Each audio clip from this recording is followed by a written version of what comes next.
Nasaksihan natin ang pag-aresto kay General Pukis, kay Romy Pukis itong araw nito. Pero kanina hapon din ay nakapag-post na agad siya ng piyansa. Siya ay kinasuhan ng inciting to sedition.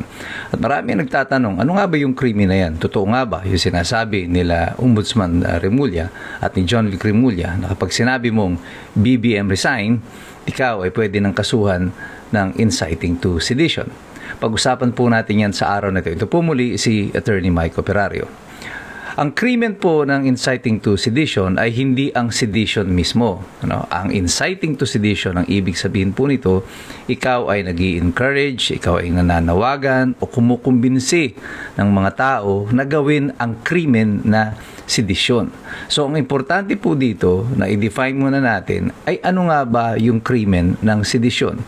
Ayon po sa Article 139 ng Revised Penal Code, ang krimen po ng sedisyon ay magaganap lamang o pwede mo lang itong i-commit sa pamamagitan ng isang public or tumultuous uprising. Ibig sabihin, pagkakaroon ng panggugulo na pampubliko, na hayagan. At ang aim po nito ng uprising na ito ay pigilan ang pag-implementa ng mga batas o ang gobyerno na gawin ang kanyang tungkulin o kaya ay gumawa ng krimen ng hate or revenge for political aims, paggamit ang force or intimidation. Ngayon, ang krimen na isinasampa kay General Pukis ay tungkol daw doon sa kanyang panghihikayat na ang military ay mag-withdraw ng support kay BBM. At ito ang paulit-ulit na sinasabi ni Claire Castro na dahil daw doon ini-invite daw ang military na yun daw ay sapat na para maging inciting to sedition. Now, bago natin discussin yan, marami kasing pwede magsabi, well, sinampahan na siya ng kaso ng Department of Justice. Well, what do you expect? That's the Department of Justice. It is under the Office of the President. Alangan naman yung prosecutor na nag-handle ng kaso na yan will go against the wishes of their boss. Yung presidente mismo and even yung pronouncements na mismo nanggagaling sa Malacanang through Claire Castro, sinasabi na nila may inciting to sedition. Of course, i-echo nila yan. Tama kayo, boss. May inciting to sedition. Sasampa namin yan sa korte. Bahala na yung korte ang mag-decide kung totoo nga na tama kami na meron ng inciting to sedition. Pero balikan natin ang argumento na yon. At totoo nga ba na kung ikaw ay sisigaw ng BBM resign, ikaw ay guilty na ng inciting to sedition? Definitely not. At lalo kasi yung pagsigaw mo ng BBM resign ay hindi po pumapasok doon sa definisyon ng Article 139 na kung saan sinasabi dito kung paano nakukumit yung krimen ng sedisyon. At yan po yung binanggit natin kanina. Kailangan po merong public and tumultuous uprising or di kaya ini-encourage mo na magkaroon ng ganito. Na ang purpose po nito, pigilan ng gobyerno na implementa ang batas, pigilan ang instrumentalities ng pamahalaan na gawin ang kanilang mga trabaho, o di kaya ay mag-commit ka ng acts of revenge or hatred for your political aims. Gamit mo ang force and intimidation. Pagsigaw ng BBM resign ay wala pong karahasan na involved. Unless sumisigaw ka ng BBM resign, sumusugod ka sa Malacanang at may dala-dala kang tangke. Ayan po, ay po pwede ka nang makasuhan ng sedition or rebellion. But in this particular case, yan ay saklaw po ng ating karapatan na magpahayag, our freedom of expression. Paano naman ito si General Pukis na ang kanyang sinisigaw ay ini-encourage niya ang kanyang mga fellow military men in uniform, dahil si General Pukis ay retired na, ini-encourage niya ang mga men in uniform to withdraw their support to the President. Is that a crime? Well, babalikan natin muli ang kasaysayan sa panahon po ni Erap Estrada. Nung siya po ay tinanggal sa pwesto sa pamamagitan ng 2001 EDSA 2, matatandaan ninyo, nagkaroon ng rally sa EDSA, nag-ipon-ipon ng mga tao, mga ilang araw, mga 3 araw din. 3 araw, bumaba si Erap Estrada sa pwesto. Anong nag-trigger ng pagbaba ni Erap Estrada sa pwesto? Ang final straw that broke the camel's back, ika nga, yung huling instrumentalidad ng pamahalaan na nag-withdraw ng suporta kay Erap Estrada noon ay ang military. When Angelo Reyes joined the rally in EDSA, everybody knew that it was done. The military then has withdrawn their support to the president, si Erap Estrada. At bumiyahe nga si Angelo Reyes, pumunta sa Malacanang, in-inform sa Erap Estrada. Ang sinabi lang naman niya doon kay Erap, we can no longer protect you. That is the withdrawal of the support. Wala pong public uprising doon.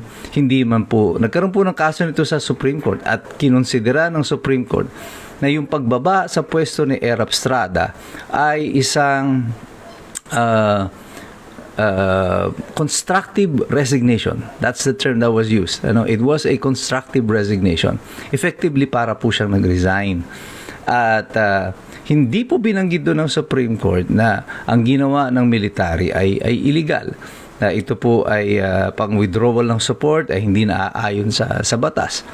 Bagamat ito ang naging final na consideration ni Erap Estrada sa pagbaba sa pwesto, kinonsidera ito na it's a valid exercise at ito ay naging isa sa mga dahilan kung bakit si Erap Estrada would have to be constructively considered na nag-resign kasi hindi niya na magawa ang kanyang tungkulin bilang isang presidente. Wala siyang suporta ng military at ang kanyang pagkilala sa oath-taking ni Gloria Arroyo nung panahon na yon at saka yung pag-alis niya mismo sa Malacanang, sinabi ng Supreme Court, that explains or shows that he has accepted the fact that he has effectively resigned from his post. So, ang ibig sabihin nito, calling for the military pala to withdraw their support doesn't necessarily mean that ito ay a call to arms or a public uprising.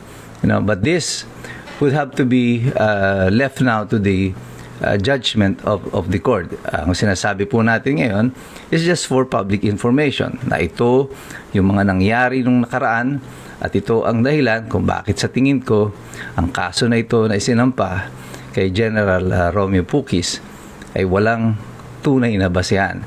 Ito ay isa na namang instrumento ng panggigipit doon sa mga nag-i-express o nagpapahayag ng kanilang disgusto sa pamahalaan. And I think what the government is doing is just fanning the flames of a rebellion against the government. Itong suppression and oppression that the government is doing is not doing them justice.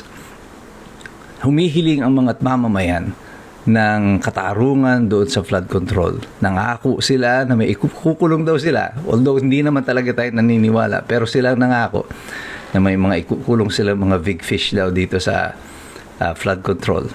And yet, ang naunang ikinulong ay yung mga nananawagan ng pananagutan dito sa flood control fiasco na ito. Anong nangyayari sa pamahalaan? Well, I think the steps of collapse of the government is running into motion. Pabilisan ng pabilis yung gulong ng pagbagsak ng administrasyon na ito. Hindi dahil may mga ginagawa pa yung mga tao sa paligid nila para sampahan nila ng sedition. It is the government itself. This administration is doing everything to harm itself out of arrogance, out of paranoia, and out of absolute lack of knowledge as to how to deal with the situation of the country at the moment. Kaya tayo pong lahat, patuloy kayong magmamasid, patuloy kayong sumali dito. Ang boses ninyo sa pamamagitan po ng pressure that we exert dito sa social media really matters.